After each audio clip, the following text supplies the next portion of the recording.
Hi, welcome to love talkies. Feel my love finale episode. విరాజ్తో మాట్లాడిన మౌనిత అతని room నుంచి తిరిగి వస్తుండగా ఒక్కసారిగా కుప్పకూలి కింద పడిపోయింది. ఆమెను చూసిన విరాజ్ కంగారు పడుతూ మమ్మీ ఏమైంది అని అంటూనే ఆమెను చేతిలోకి తీసుకున్నాడు.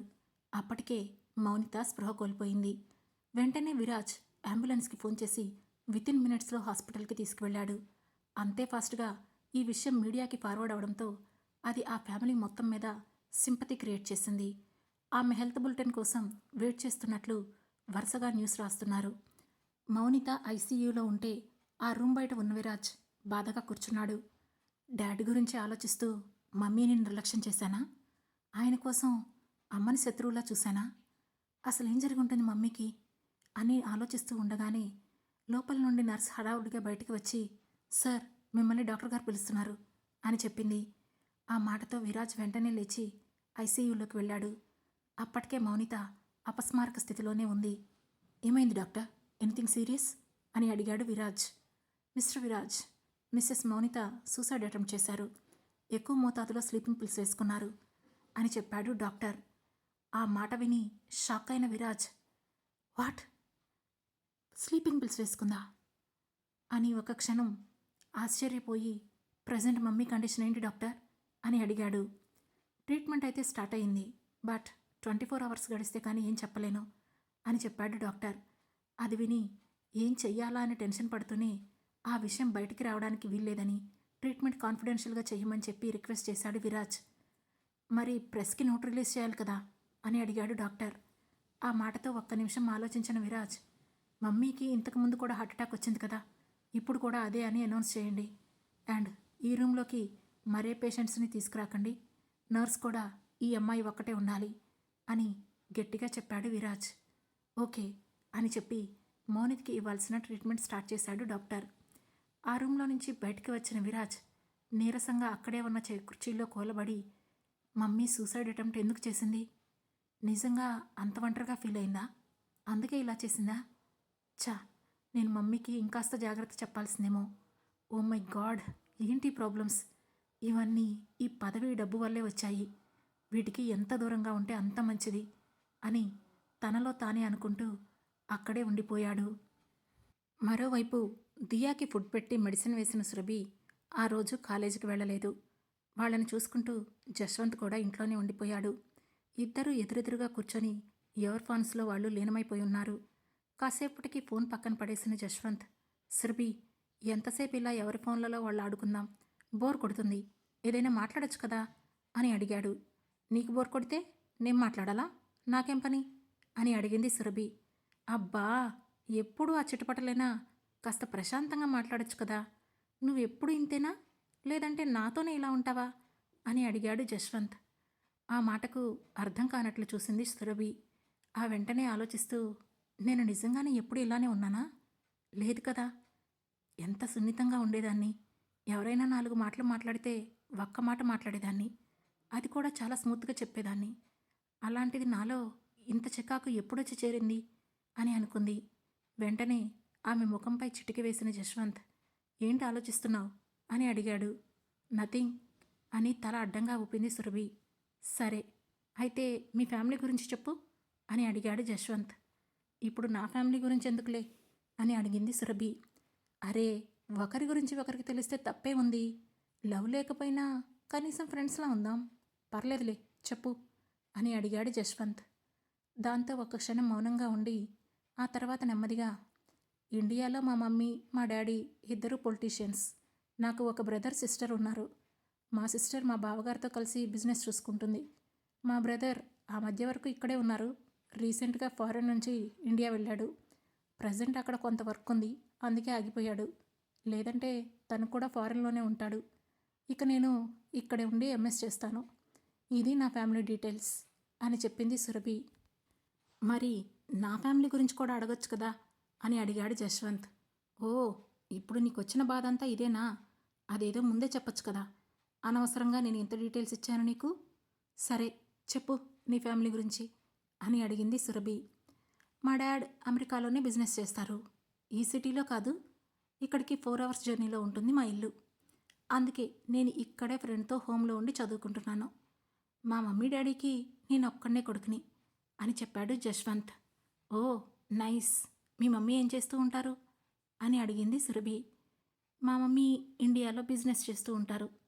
2-3 నెలలకు ఒకసారి వచ్చి 1 నెల రోజులు ఉండి వెళ్ళిపోతూ ఉంటుంది. ఇక్కడ నేను, అక్కడ మా డాడీ, ఇండియాలో మా మమ్మీ ఉంటాం అని చెప్పాడు జశ్వంత్. ఆ మాట విని సురభికి ఎక్కడో ఏదో స్ట్రైక్ అయినట్లు అనిపించింది. వెంటనే, అంటే మీ మమ్మీ మీతో ఉండదా? మీతో ఉండకపోతే మీకేం ఇబ్బంది అనిపించదా అని అడిగింది. ఇబ్బంది ఏముంది, మమ్మీ అక్కడ బిజినెస్ చేస్తుంది, ఇక్కడ డాడీ బిజినెస్కి హెల్ప్ చేస్తూ ఉంటుంది. అండ్ నా స్టడీస్కి కూడా మమ్మీనే డబ్బులు ఇస్తుంది. తను అక్కడ మా కోసం అంత కష్టపడుతున్నప్పుడు మేము ఆ మాత్రం అడ్జస్ట్ అవ్వలేమా ఏంటి అని సింపుల్గా చెప్పాడు జశ్వంత్. సరిపోయింది. మా మమ్మీ ఏమో మమ్మల్ని వదిలేసి బాంబే వెళ్తుంటే వీళ్ళ మమ్మీ ఏమో వీళ్ళ కోసం ఇండియాలో ఉండి కష్టపడుతుంది. నైస్ అని మనసులోనే అనుకుంది సురభి. వీళ్ళిలా మాట్లాడుకుంటూ ఉండగానే సాయంత్రం అయిపోయింది. దాంతో దియా కాసేపు నిద్రపోయి లేచిన తర్వాత ఆమెకు ఫుడ్ తినిపించి తనతో ఆడుకోవడం స్టార్ట్ చేసింది సురభి. వాళ్లతో జాయిన్ అయ్యాడు జశ్వంత్. ముగ్గురు బయట లాన్లో ఆడుకుంటూ ఉండగా అప్పుడే ఒక కారు అక్కడికి వచ్చి ఆగింది. అది చూసిన సురభి, జశ్వంత్ ఒకరి ముఖాలు ఒకరు చూసుకోగా ఇంతలో కారులో నుంచి కిందికి దిగాడు రుద్ర. అతన్ని చూడగానే దియా పరిగెత్తుకుంటూ వెళ్తూ రుద్రా అని అరిచింది. వెంటనే దియా దగ్గరికి పరిగెత్తాడు రుద్ర. రుద్రను గట్టిగా హగ్ చేసుకుంది దియా. కూతురి చెంపపై కిస్ చేసి ఆమె తలపై నిమురుతూ, అరే my cute angel, are you okay అని అడిగాడు రుద్ర. ఆ వెంటనే సహస్ర కూడా కారు దిగింది. వాళ్ళిద్దరినీ అలా దగ్గరగా చూసిన సహస్రకి చాలా హ్యాపీగా అనిపించింది. సహస్రని చూసిన సురభి కూడా పరిగెత్తుకుంటూ వెళ్ళి సహస్రను హగ్ చేసుకొని, అక్క ఎలా ఉన్నావు?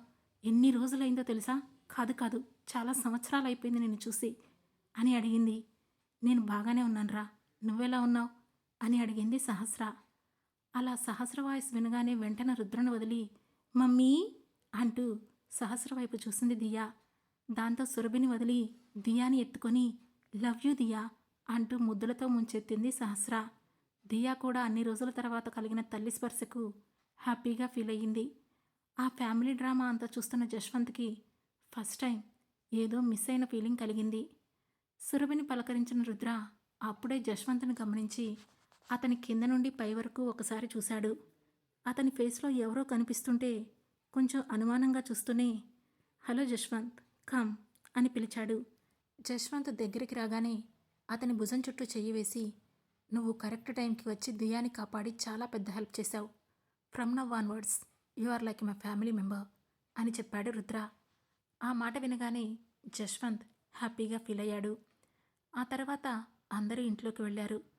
జరిగిన విషయాల గురించి సురభి ఒక్కొక్కటిగా చెబుతుంటే సహస్ర దియాని తనలో పొదువుకొని బాధపడిపోతూ ఉంది. ఆమె భుజం చుట్టూ చెయ్యి వేసిన రుద్ర, ఇక అన్ని ప్రాబ్లమ్స్ తీరిపోయినట్లే. ఇకపై మీ ఇద్దరూ నా దగ్గరే ఉంటారు. ఇంకొక్కరోజు కూడా నన్ను వదిలిపెట్టడానికి వీల్లేదు అని చెప్పాడు రుద్ర. ఇంతలో జశ్వంత్కి కాల్ రావడంతో కాల్ లిఫ్ట్ చేశాడు. అవతలి వైపు నుండి కాప్స్ ఫోన్ చేశారు. దాంతో వెంటనే రుద్ర వైపు చూసి స్పీకర్ ఆన్ చేశాడు జశ్వంత్. పోలీసులు దియాని కిడ్నాప్ చేయించాలని చూసిన వ్యక్తిని అరెస్ట్ చేసినట్లు చెప్పారు. ఆ మాట విన్న రుద్రకి ఖచ్చితంగా అక్కడుంది మనీషానే అని అర్థమయ్యింది. దాంతో సహస్ర వాళ్లను అక్కడే వదిలేసి జశ్వంత్తో కలిసి పోలీస్ స్టేషన్కి బయలుదేరి వెళ్ళాడు రుద్ర. అక్కడ అప్పటికే రుద్ర ఊహించిన విధంగానే మనీషా నుంచొని ఉంది. అతన్ని చూస్తూనే వణికిపోయింది మనీషా. ఆమెను చూస్తూనే స్పీడ్గా వెళ్ళి లాగిపెట్టి గట్టిగా ఆమె చెంపపై ఒక్క దెబ్బ వేశాడు రుద్ర. దాంతో చెంపపై చెయ్యి పెట్టుకున్న మనీషా, నేనేం చేసినా నీకోసమే చేశాను రుద్ర అని చెప్పింది. షడప్, నా కోసం నాకిష్టమైనవన్నీ దూరం చేయడమే నీ ప్రేమ? నిన్ను తక్కువ అంచనా వేసి చాలా పెద్ద తప్పు చేశాను. ఇక నిన్ను వదిలిపెట్టే ప్రసక్తి లేదు అని చెప్పిన రుద్ర పోలీసుల వైపు చూసి, ఇది మాత్రమే కాదు, ఇంతకుముందు కూడా తను చాలా ప్రాబ్లమ్స్ క్రియేట్ చేసింది, ఎన్నో క్రైమ్స్ చేసింది, మా తాతయ్యను మెట్ల మీద నుంచి తోసి చంపేసింది. ఇవన్నీ నేను ఇండియాలో కేసు ఫైల్ చేస్తాను. ఇక్కడ నా కూతుర్ని కిడ్నాప్ చేయడానికి చూసింది. అందుకే మీరు ఆమెను అరెస్ట్ చేయండి అని అక్కడ చెప్పి ఫార్మాలిటీస్ అన్నీ కంప్లీట్ చేసుకొని తిరిగి ఇంటికి వచ్చాడు రుద్ర. అప్పటికే సహస్ర సురభి ఇద్దరూ కలిసి డిన్నర్ ప్రిపేర్ చేయడంతో అందరూ కూర్చొని మాట్లాడుకుంటూ డిన్నర్ కంప్లీట్ చేశారు. అయితే మొత్తానికి మా అక్కని మీ పాపని సొంతం చేసేసుకున్నారు. మరి పెళ్ళెప్పుడు సార్ అని రుద్రని అడిగింది సురభి. మోస్ట్లీ మీ నాన్నగారి కేసు క్లియర్ అయ్యాకే ఉంటుంది అని చెప్పాడు రుద్ర. ఆ మాటతో సురభి కాస్త తడబడగానే ఏం కాదు, ఆయన బయటకొస్తారు, ఆయన్ని బయటికి తీసుకురావడం నా బాధ్యత అని ప్రేమగా చెప్పింది సహస్ర. వాళ్ళ కాన్వర్జేషన్ మొత్తం విన్న జశ్వంత్కి సురభి ఫ్యామిలీ ఆమె చెప్పినంత నార్మల్గా లేదని అనిపించింది. సరే, మేమింక బయలుదేరుతాం సురభి, నువ్వు కూడా మాతో పాటు వచ్చేయి, మళ్ళీ 1 వీక్లో తిరిగి రావచ్చు అని చెప్పాడు రుద్ర. నాకు ఇండియా రావాలని లేదు సార్, మేబీ నేనిక ఇక్కడే ఉంటాను అని చెప్పింది సురభి. నువ్వు కావాలనుకుంటే ఇక్కడే సెటిల్ అవ్వచ్చు సురభి, కానీ మీ అక్క పెళ్ళికి ఉండవా ఏంటి? పద పద, నువ్వు కూడా రావాల్సిందే అని చెప్పింది సహస్ర. ఆ మాట విన్న జశ్వంత్ మీతో పాటు నేను కూడా రావచ్చా? నేను ఎప్పుడు ఇండియా చూడలేదు అని ఎగ్జైటింగ్గా అడిగాడు. తప్పకుండా జశ్వంత్, నీతో కూడా నాకు కొంచెం పనుంది అని చెప్పాడు రుద్ర. ఆ మాటకు జశ్వంత్ నుదురు చిట్లిస్తూ కొంచెం అనుమానంగా చూశాడు. కానీ అదేమీ పట్టించుకొని రుద్ర లేట్ అవుతుంది, ఇక స్టార్ట్ అవుదామా అని చెప్పాడు. అప్పటికి కూడా సురభికి ఇండియా అసలు రావాలనిపించలేదు. కానీ ఇంతలో ఆమెకు విరాజ్ నుండి కాల్ వచ్చింది. ఎక్స్క్యూజ్ మీ అని చెప్పి పక్కకు వెళ్ళి విరాజ్తో మాట్లాడిన సురభికి అక్కడ తన తల్లి పరిస్థితి అర్థమవడంతో సహస్ర వాళ్లతో కలిసి స్టార్ట్ అవ్వడానికి ఒప్పుకుంది. దాంతో అందరూ అక్కడి నుంచి ఇండియా స్టార్ట్ అయ్యారు. మరుసటి రోజు సాయంత్రానికి హైదరాబాద్లో ల్యాండ్ అయ్యారు. సురభి వెంటనే నేను ఇంటికి వెళ్తాను, రేపు కోర్టులో మిమ్మల్ని కలుస్తాను అని చెప్పింది. అప్పటికే మధ్య మధ్యలో ఆమె కళ్ళు తుడుచుకోవడం, నర్వస్గా ఉండడం చూసిన సహస్రకి ఏదో అనుమానంగా అనిపించి ఏమైంది సురభి, ఎనీథింగ్ రాంగ్ అని అడిగింది. మమ్మీకి హెల్త్ బాగాలేదంటక్క, హాస్పిటల్లో ఉన్నారు, నేను వెళ్ళాలి, రేపు కోర్టులో కలుద్దాం అని అప్పటికే విరాజ్ పంపించిన కారులో వెళ్ళిపోయింది సురభి. దాంతో సహస్ర రుద్రవైపు చూసింది. మనం రేపు కోర్టులో కేసు అయిపోయాక హాస్పిటల్కి వెళ్దాం, ఇప్పుడు గెస్ట్ హౌస్కి వెళ్దాం, జశ్వంత్ నువ్వు కూడా మాతో పాటు వచ్చేసాయి అని చెప్పాడు. ఆ మాటతో జశ్వంత్ కూడా వాళ్లతోనే స్టార్ట్ అయ్యాడు. మరోవైపు హాస్పిటల్కి వెళ్ళిన సురభి విరాజ్ని కలిసింది. రాజ్, మమ్మీకి ఇప్పుడు ఎలా ఉంది అని అడిగింది Surabhi. Doctors out of danger అని చెప్పారు సురభి, బట్ స్పృహలోకి వస్తుంది కానీ మళ్ళీ వెంటనే నిద్రపోతుంది అని చెప్పాడు విరాజ్. ఓకే, ఒకసారి వెళ్ళి చూద్దాం పదా అని అడిగింది సురభి. అలా వాళ్ళిద్దరూ కలిసి లోపలికి వెళ్ళేసరికి అప్పుడే మెల్లగా కళ్ళు తెరుస్తూ మూస్తూ ఉంది మౌనిత. వెళ్ళి సురభి విరాజ్ చెరోవైపు నుంచొని ఆమె చేతులు పట్టుకున్నారు. మెల్లగా మమ్మీ అని పిలిచింది సురభి. ఆ పిలుపుతో కళ్ళు పూర్తిగా తెరిచిన మౌనిత సురభి నువ్వెప్పుడొచ్చావు అని నెమ్మదిగా అడిగింది.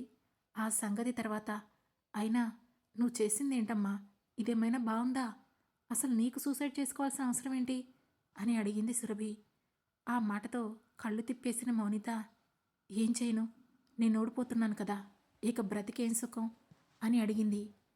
అసలు నువ్వు ఇప్పుడు ఓడిపోవడం ఏంటి మమ్మీ, వేరొకరి పిల్లల్ని కడుపులో మోస్తూ మరొకరి జీవితాన్ని తగలబెడుతూ ఆ వ్యక్తిని పెళ్లి చేసుకున్నావు కదా, అప్పుడే నువ్వు ఓడిపోయావు. పెళ్లి చేసుకున్న దానివి, కనీసం ఆ పెళ్ళికి కూడా కట్టుబడి ఉండలేదు, అప్పుడు కూడా నువ్వు ఓడిపోయావు. ఈరోజు నువ్వు ప్రత్యేకంగా ఓడిపోయేదేమీ లేదు అని డైరెక్ట్గా మొఖానే చెప్పేసింది సురభి.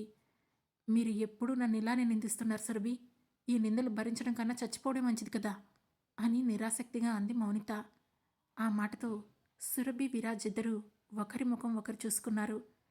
చూడు మమ్మీ, నీకు మేం కావాలా, లేదంటే నీ లైఫ్, నీ పాలిటిక్స్, నీ సక్సెస్ ఇవే కావాలా అని అడిగింది సురభి.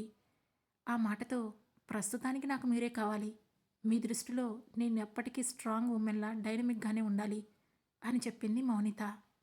చూడు మమ్మీ, నువ్వెలా ఉన్నా ముందు మాకు అమ్మవి, నీ నుండి మేము ఆ ప్రేమను ఎప్పుడు ఎక్స్పెక్ట్ చేస్తాం, అంతకుమించి నీ నుండి మాకేమీ అవసరం లేదు అని చెప్పింది సురభి. ఎస్ మమ్మీ, మాకు తెలియకుండా ఒకవేళ నిన్ను బాధ పెట్టుంటే మమ్మల్ని క్షమించు, అంతేగాని మాకు నువ్వే ఇంపార్టెంట్, నీ తర్వాతే డాడీ అయినా, కానీ ఆయనకి మన వల్ల అన్యాయం జరగకూడదు కదా, అందుకే ఇంత ఫైట్ చేశాం అని చెప్పాడు విరాజ్. ఇప్పుడు ఆయన బయటికి వస్తే మళ్ళీ పదవి, ప్రాపర్టీ అన్నీ ఆయన చేతుల్లోకి వెళ్ళిపోతాయి, మీకు నాకు వాటి మీద ఏ హక్కు ఉండదు, అది మీకు ఎందుకు అర్థం కావడం లేదు అని అడిగింది మౌనిత.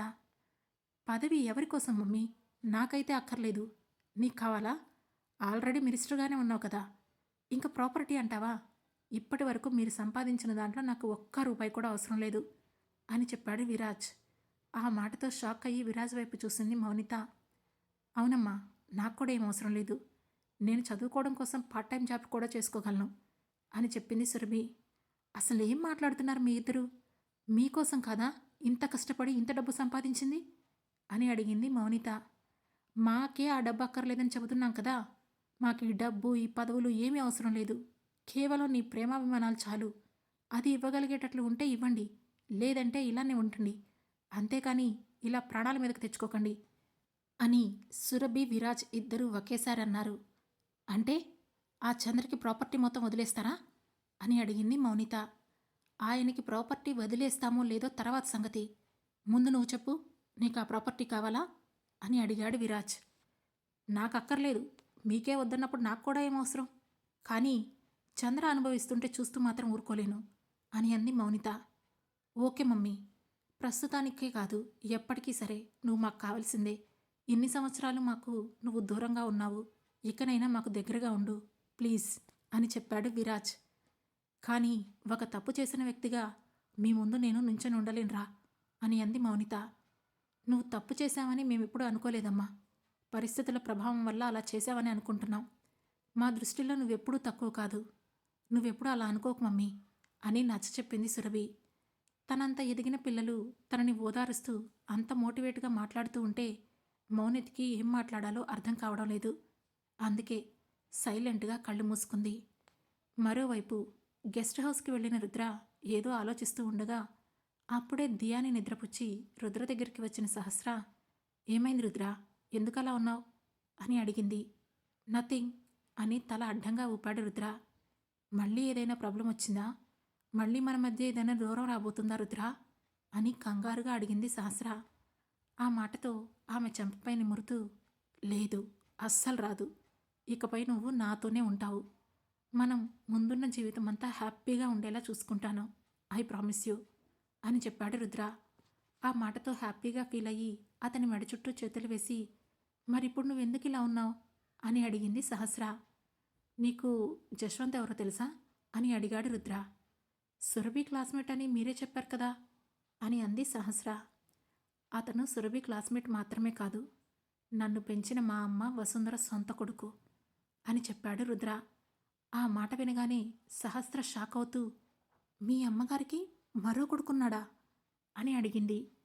ఆ మాటతో జరిగిందంతా ఆమెకు వివరంగా చెప్పిన రుద్ర, యాక్చువల్లీ జశ్వంత్ సురభి వాళ్ళ కాలేజీలో చదువుతున్నాడని నాకు ఆల్రెడీ ఇన్ఫర్మేషన్ వచ్చింది.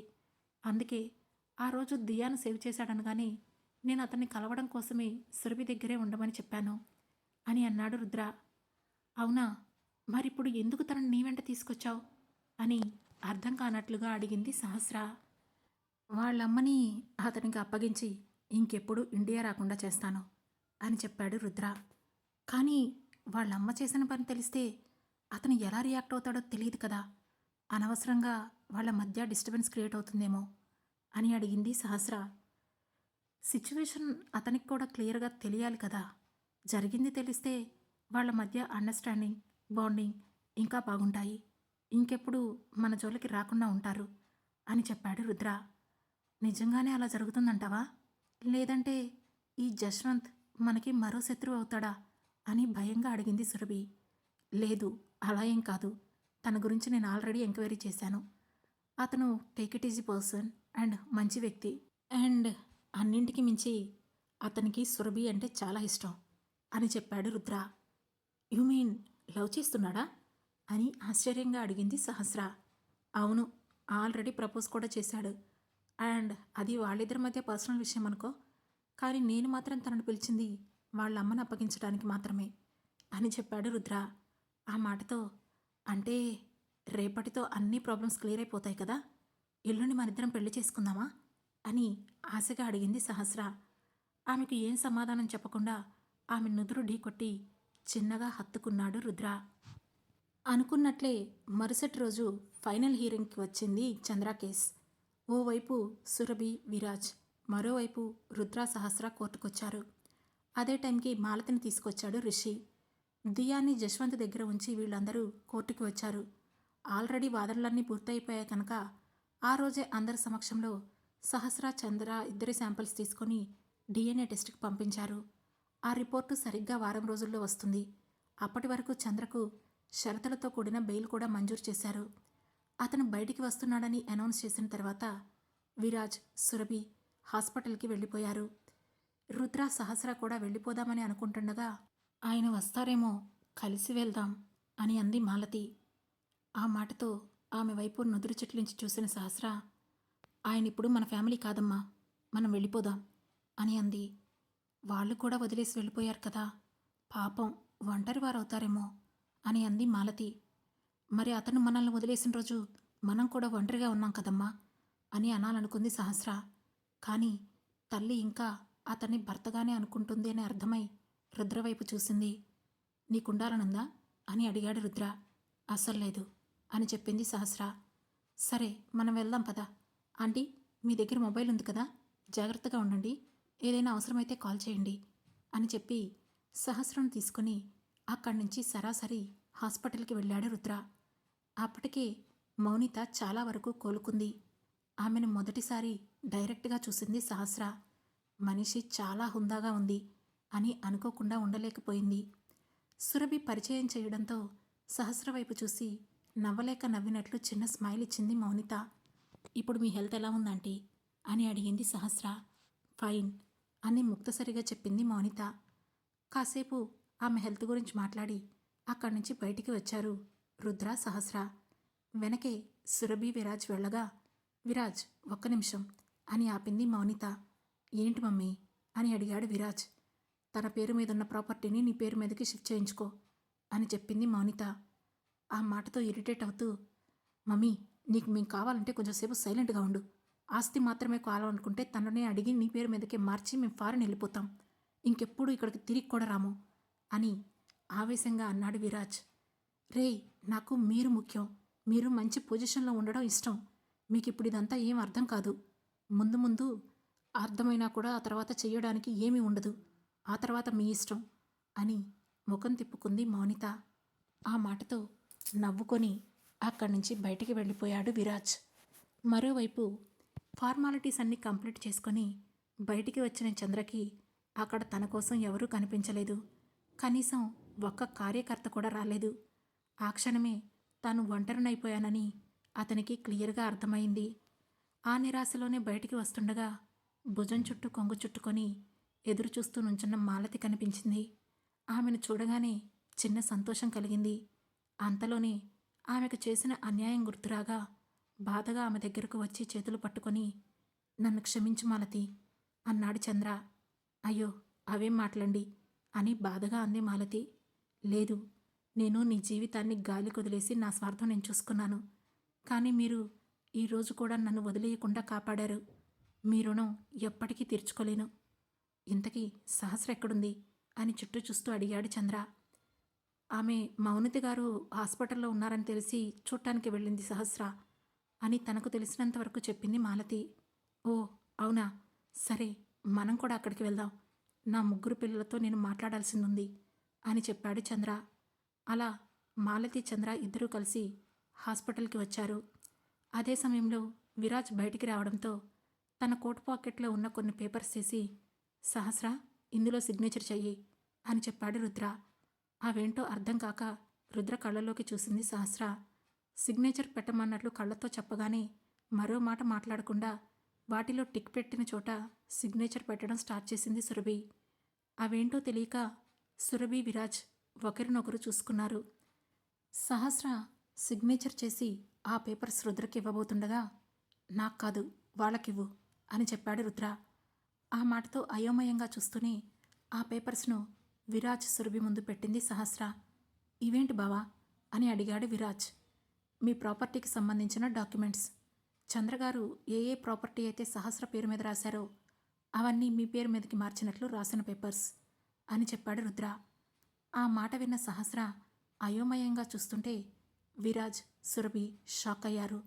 ఆమె ఫేస్ చూసి, అసలు విషయం నీకు తెలియదు కదా, మీ నాన్న తనను తాను కాపాడుకోవడం కోసం వాళ్ళ ప్రాపర్టీ మొత్తం నీ పేరు మీద ట్రాన్స్ఫర్ చేయించారు. అదే ఇప్పుడు నువ్వు వాళ్ళకి తిరిగి ఇచ్చేశావు. అందుకు నువ్వేమైనా బాధపడుతున్నావా అని అడిగాడు రుద్ర. ఆ మాటలు విన్నాక తనకు పిక్చర్ క్లియర్గా అర్థమవడంతో, నో రుద్ర, నాకేం బాధలేదు. అది నాది కాదు కదా అని నవ్వుతూ చెప్పింది సహస్ర. ఇది మాది కూడా కాదు అని అన్నాడు విరాజ్. అది మీ మమ్మీది, మీ మమ్మీకి ఇచ్చేసేయండి అని చెప్పింది సహస్ర. అప్పుడే వచ్చిన చంద్ర, మాలతి అదంతా చూసి హ్యాపీగా ఫీల్ అయ్యారు. తాను చేయాలనుకున్న పని ఆల్రెడీ జరిగిపోవడంతో సహస్ర దగ్గరికి వచ్చి ఆమె చేతులు పట్టుకొని, నన్ను క్షమించు అని అడగడం చాలా చిన్నమాటే సహస్ర. నీకు అండగా ఉండాల్సిన వయసులో ఉండలేకపోయాను. నన్ను క్షమించు తల్లి అని అన్నాడు చంద్ర. ఆ మాటతో సహస్ర, నాకు నిజంగా మీతో ఎలాంటి రిలేషన్ పెట్టుకోవాలని లేదు. ఇక మా అమ్మ సంగతి అంటారా, అది తన లైఫ్ తనిష్టం. నాకు మీతో ఏ సంబంధం లేదు అని కరాఖండిగా చెప్పేసింది. ఇక ఆమె తనతో మాట్లాడదని అర్థమవడంతో బాధగా విరాజ్ సురభి దగ్గరికి వెళ్ళి, ఐఎమ్ సారీ రా, మీకు నేను అంతో ఎంతో ఇబ్బంది కలిగించాను అని చెప్పాడు. అంతకు మించి ప్రేమను కూడా ఇచ్చారు కదా అని ఇద్దరూ ఒకేసారి అన్నారు సురభి, విరాజ్. అక్కడ ఇవ్వలేంది ఇక్కడిచ్చాను, అదే నన్ను ఈరోజు బ్రతికించింది అని చిన్నగా నవ్వి, మౌనితను ఒకసారి చూసొస్తాను అని చెప్పి లోపలికి వెళ్ళాడు చంద్ర. అప్పుడే బెడ్పై పడుకొని మొబైల్లో చంద్ర రిలీజ్ అయిన న్యూస్ గురించే చూస్తూ ఉంది మౌనిత. అదే సమయంలో డోర్ తీసుకొని లోపలికి వచ్చాడు చంద్ర. అతన్ని చూస్తుంటేనే ముఖం కోపంగా మార్చుకొని పక్కకు తిప్పేసుకుంది మౌనిత. అయినా ఆమె దగ్గరికి నవ్వుతూ వెళ్ళిన చంద్ర, ఐఎమ్ సారీ మౌనిత, నీ విషయంలో నేను చాలా స్వార్థంగా ప్రవర్తించాను. నీ జీవితాన్ని నీకు ఆ రోజే వదిలేయాల్సింది. తప్పు చేశాను, నన్ను క్షమించు అని అడిగాడు. ఆ మాటతో నమ్మలేనట్లుగా చంద్రవైపు చూసింది మౌనిత. ఇన్ని రోజులు నా పదవి కోసం నిన్ను కట్టిపడేశాను. ఇక ఆ బంధనాల నుంచి నిన్ను వదిలేస్తున్నాను. ఇక నుండి నీ జీవితం నీది, నా జీవితం నాది. నాకు ఈ పాలిటిక్స్, పార్టీ, పదవి, ప్రాపర్టీ ఏమీ అక్కర్లేదు. వెళ్ళిపోతున్నాను. పిల్లల్ని జాగ్రత్తగా చూసుకుంటూ ప్రశాంతంగా ఉండు అని చెప్పాడు చంద్ర. ఆ మాటలన్నీ విని అపనమ్మకంగా అతన్ని అలాగనే చూస్తూ ఉండిపోయింది మౌనిత. ఆమె చూపు అర్థమవుతుంటే చిన్న స్మైల్ ఇచ్చిన చంద్ర, జాగ్రత్త అని మరోసారి చెప్పి బయటికి వచ్చేశాడు. ఆ తర్వాత విరాజ్ సురభికి కూడా అవే జాగ్రత్తలు చెప్పి, నేను మీ అమ్మని తీసుకుని వెళ్ళిపోతున్నాను. ఇకపై తను నేను కలిసి మా శేష జీవితాన్ని గడుపుతాం.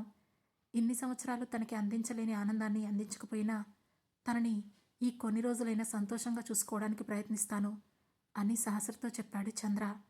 ఆ మాటతో సహస్ర తల్లివైపు చూసి, వెళ్తావా అమ్మా అని అడిగింది. వెళ్తాను అని చెప్పింది మాలతి. తన తల్లి పిచ్చి ప్రేమ అర్థమవుతుంటే అప్పటికైనా ఆమెకిష్టమైన లైఫ్ అందించాలనుకుని, సరే అమ్మా, జాగ్రత్తగా ఉండు, నాకు వెంటనే ఫోన్ చేస్తూ ఉండు రోజు అని చెప్పింది సహస్ర. సరే తల్లి అంది మాలతి. ఇక ఆ మాటతో అక్కడి నుంచి వెళ్ళిపోయారు చంద్ర, మాలతి. మేం కూడా స్టార్ట్ అవుతాం అని చెప్పాడు రుద్ర. వాళ్ళకి సెండ్ ఆఫ్ ఇచ్చారు సురభి, విరాజ్. ఇద్దరు దియా, జశ్వంత్తో కలిసి ఆ తర్వాత హైదరాబాద్ వచ్చేశారు. ఆ రాత్రే దియాను, సహస్రను ఇంట్లో వదిలిపెట్టిన రుద్ర జస్వంత్ను తీసుకొని వసుంధర దగ్గరకు వెళ్ళాడు. మరోవైపు ప్రాపర్టీకి సంబంధించిన పేపర్స్ అన్నీ తీసుకొచ్చి మౌనిత చేతికి అందించారు విరాజ్, సురభి. వాటిని చూసిన మౌనిత హ్యాపీగా ఫీల్ అవుతూ, మొత్తానికి తీసేసుకున్నావు అని అంది. నేను తీసుకోలేదమ్మా, వాళ్లే ఇచ్చారు. మేము కూడా వాటిని వద్దనలేదు. నువ్వు వీటి కోసం చాలా టెన్షన్ పడ్డావు కదా, తీసుకో అని చెప్పాడు విరాజ్. వాటిని తీసుకొని నేనేం చేసుకుంటాన్రా, మీకోసమే కదా కావాలని అడిగింది. ఇక నువ్వు ఫారిన్ వెళ్ళకు, ఇక్కడే ఉండి బిజినెస్ చూసుకో. పాలిటిక్స్లో కూడా నిన్ను ముందుకు తీసుకెళ్తాను అని కొడుకుతో చెప్పింది మౌనిత. ఆ మాటతో చిన్నగా నవ్విన విరాజ్, రేపు మార్నింగ్ నిన్ను డిశ్చార్జ్ చేస్తారు మమ్మీ. రేపు ఈవినింగ్ మేము బెంగళూరు వెళ్తున్నాం. ఎల్లుండి అక్కడి నుంచి అమెరికా వెళ్ళిపోతున్నాం అని చెప్పాడు విరాజ్. ఆ మాటతో షాక్ అవుతూ, అదేంటి, నన్ను ఇక్కడే వదిలేసి వెళ్ళిపోతారా అని అడిగింది మౌనిత. నిజానికి చిన్నప్పుడు ఎన్నోసార్లు ఆయాల మీద వదిలి వెళ్ళిపోయేది మౌనిత. ఇప్పుడు ఆ మాట ఆమెకు గుర్తుంటే వాళ్లను అలా అడిగేది కాదు. అప్పుడు, మా ఫ్యూచర్ కోసం మేము వెళ్ళక తప్పదు మమ్మీ. మేం కావాలంటే ఇక్కడున్నవన్నీ వదిలేసి నువ్వు కూడా మాతో రావచ్చు అని చెప్పింది సురభి. ఆ మాటతో మౌనంగా ఉండిపోయింది మౌనిత. మరోవైపు వసుంధర దగ్గరికి వెళుతుండగా ఎక్కడికి వెళ్తున్నాను సార్ అని అడిగాడు జశ్వంత్. ఆ ప్రశ్నతో వసుంధర పేరు చెప్పకుండా ఆమె తమ జీవితాలతో చేసిన పనులన్నింటినీ అతనితో చెప్పాడు రుద్ర. అదంతా విన్న జశ్వంత్ ఆశ్చర్యంగా, ఇదంతా నాకెందుకు చెబుతున్నారు సార్ అని అడిగాడు. మా జీవితాల్లో ఇన్ని అవకతవకలు సృష్టించిన ఆవిడ్ని కలవడానికి ఇప్పుడు వెళ్తున్నాం. నువ్వు కూడా ఆవిడ్ని చూడాలి అని చెప్పాడు రుద్ర. ఆమెను తానెందుకు చూడాలో అర్థం కాక రుద్ర చెప్పిన దాని గురించి ఆలోచనలో పడిపోయాడు జశ్వంత్. అది చూసిన Rudra, tell me one thing Jashwanth, నీకు విషయం మొత్తం చెప్పాను కదా, ఇప్పుడు చెప్పు, ఈ టోటల్ సినారియోలో ఆమె మాకు చేసింది న్యాయమా అన్యాయమా అని అడిగాడు రుద్ర. క్షణం కూడా తడుముకోకుండా, తప్పకుండా అన్యాయమే సార్ అని చెప్పాడు జశ్వంత్. అయితే నేను ఆమెకు శిక్ష వేయచ్చా అని అడిగాడు Rudra. It depends on your personal issues sir అని అన్నాడు జశ్వంత్. ఆ మాటతో చిన్న స్మైల్ ఇచ్చి వసుంధరను ఉంచిన ప్లేసులో కారు ఆపాడు రుద్ర. ఇద్దరూ కారు దిగి లోపలికి వెళ్లారు. గడిచిన వారం రోజుల్లో రోజు విడిచి రోజు ఒక్కసారి మాత్రమే ఆమెకు భోజనం పెట్టమని చెప్పాడు రుద్ర. అక్కడున్న వాళ్ళు అలానే చేయడంతో కేవలం రోజులో 2 సార్లు మాత్రమే నీళ్లివ్వడంతో మనిషి నీరసంతో కృశించిపోయింది వసుంధర. తల వంచుకొని ఉన్న ఆవిడను అలానే చూస్తున్నాడు జశ్వంత్. రుద్ర తన మనుషులకు సైగ చేసి ఆమెకు వాటర్ తాగించమని చెప్పాడు. దాంతో వాళ్ళు వాటర్ తీసుకెళ్లి తాగించారు. నీళ్లు పెదవులను తాకగానే ఒక్కసారిగా ప్రాణం లేచొచ్చినట్లు ఆగకుండా తాగుతూనే ఉంది వసుంధర. తలపైకెత్తినప్పుడు ఆమెను చూసిన జశ్వంత్ గుర్తుపట్టి షాక్ అయ్యాడు. వెంటనే తేరుకొని మమ్మీ అంటూ ఆమె దగ్గరకు వెళ్ళాడు. అక్కడ జశ్వంతుని ఏమాత్రం ఎక్స్పెక్ట్ చేయని వసుంధర కూడా షాక్ అవుతుండగా వాళ్లకు దగ్గరగా వచ్చి నుంచున్నాడు రుద్ర. అతన్ని చూస్తూనే, నా కొడుకుని ఇక్కడికి ఎందుకు తీసుకొచ్చావు రుద్ర అని కోపంగా అడిగింది.